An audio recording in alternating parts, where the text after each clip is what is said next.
Om Swastiastu, selamat pagi, salam sejahtera. Titiang niki bahasa Bali boleh ya? Oh, oh ya. Titiang niki wastan titiang ketut gerah puske asal saking di Sejoanyar, Kecamatan Seririt, Kabupaten Buleleng. Iki titiang makin umur 49 tahun.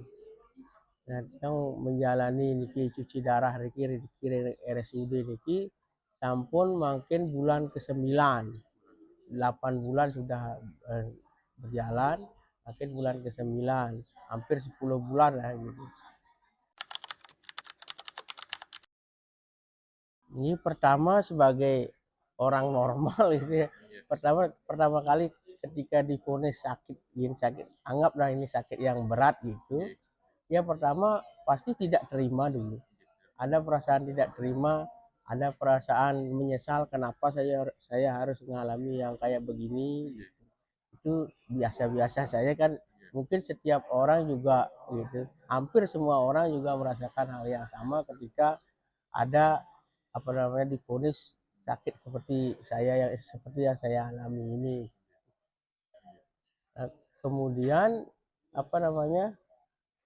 kendala yang lainnya itu di samping dari perasaan yang tidak terima, kemudian juga makan minum itu kan harus dibatasi menurut gini ya, saran dokternya harus dibatasi.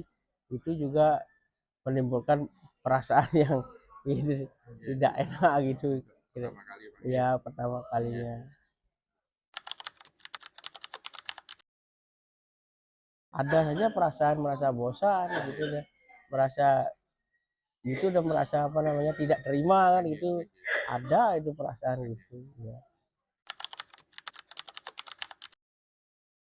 Ya pernah, dari sejak awal saya cuci darah itu pernah saya opname sampai 3 kali. Ya pertama kan saya periksa dulu ke Rumah Sakit Pratama di Seririt.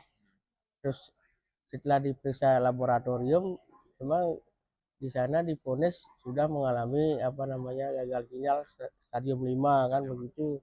Terus dirujuk ke sini, disarankan ke sini untuk menjalani cuci darah ini. Setelah cuci darah di sini berjalan udah berapa bulan, terus 1 bulannya itu saya pernah menggigil. Itu saya juga tidak tahu penyebabnya apa yang menyebabkan saya tremor begitu. Terus diopname lagi sekitar 3 hari atau 4 hari gitu.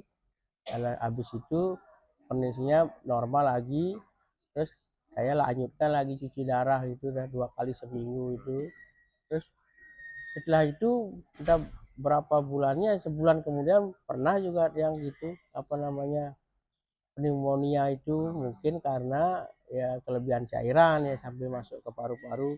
Saya opname lagi gitu. Waktu itu sampai 4 hari di intensif gitu paru. Nah, habis itu sampai sekarang tidak ada lagi gini komplikasi yang serius gitu. Ya memang itu kita harus patuh gitunya, karena itu udah saya mengalami sendiri. Kalau kita melanggar gininya saran dari dokternya itu makan harus dibatasi, minum ya efeknya sih seperti itu gitu ya.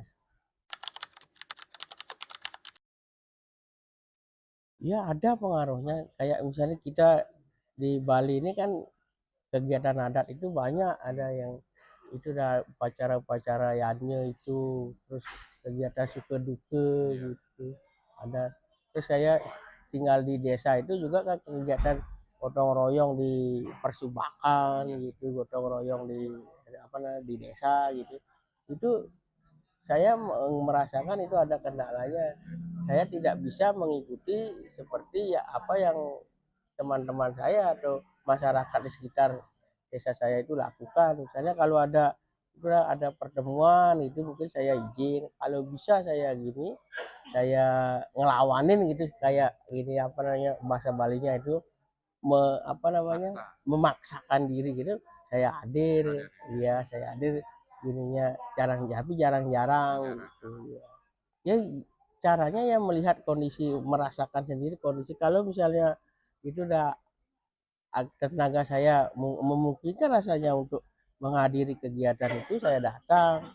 Kalau tidak ya saya permisi. Kebetulan juga orang-orang di sekitar itu, di organisasi itu memang memahami ini keadaan saya gitu. Saya udah eh, ceritakan juga sama teman-teman, sama gini apa namanya, pengurus-pengurus organisasi itu, memang keadaan saya seperti ini. Kalau saya tidak bisa hadir, tidak bisa mengikuti misalnya kegiatan untuk mengikuti rapat paruman itu, ya tolong dipahami juga, mereka juga memahami. Ya kalau misalnya yang tidak seharusnya apa, harus tidak boleh diizin misalnya, ada semacam apa istilahnya denda gitu ya, saya bayar tetapi dikasih kebijaksanaan dari sana, didendai setengah gitu. Itu kan kebijakan dari pengurus organisasinya gitu ya. Pesan saya buat apa namanya, teman-teman yang kebetulan mengalami sakit seperti saya ini, kita ini semua gitu. Pertama ya turuti gininya, turuti saran dokternya, apa yang tidak boleh jangan dilanggar, apa yang disarankan itu yang ini. Terus kedua dari perasaan juga, dari perasaan jangan terlalu diambil gini apa namanya, jangan terlalu disesali sakit gitu. Orang sakit, orang sehat itu kan biasa-biasa saja. Semua dari kita mengalami sakit, mengalami sehat, mengalami usia tua itu semua gitu. Perasaannya harus ya dikendalikan perasaannya. Itu memang ini yang harus kita hadapi, ya hadapi gitu. Anggap semua biasa-biasa saja gitu. Biar tidak menimbulkan penyesalan di pikiran gitu. Ya. Iya, harus yakin gitu, harus apa namanya. Kalau kita terus menyesal kenapa saya begini, kenapa kapan saya bisa sembuh, jadinya menambah beban pikiran, kan stres jadinya. Menambah mungkin yang seharusnya tidak komplikasi, komplikasi jadinya kan begitu. Hadapi saja gitu, kalau menurut yang pribadi. Memang itu semua hal biasa saja gitu. Semua dari kita pasti akan sakit kan gitu. Nah, yang apa namanya terakhirnya yang meninggal gitu aja, seperti yang mungkin sudah dialami oleh teman-teman lain yang sudah mendahului kita kan gitu. Ya seperti itu pengalaman yang alami selama cuci darah ini, dan semoga teman-teman juga yang mengalami hal seperti yang sama seperti saya ini bisa menerima kenyataan yang kita hadapi saat ini. Kalau kita tidak bisa menerima kenyataan, mungkin itu akan menjadi beban ini selama hidup kita gitu. Oke, terima kasih. Santi, Santi, Santi.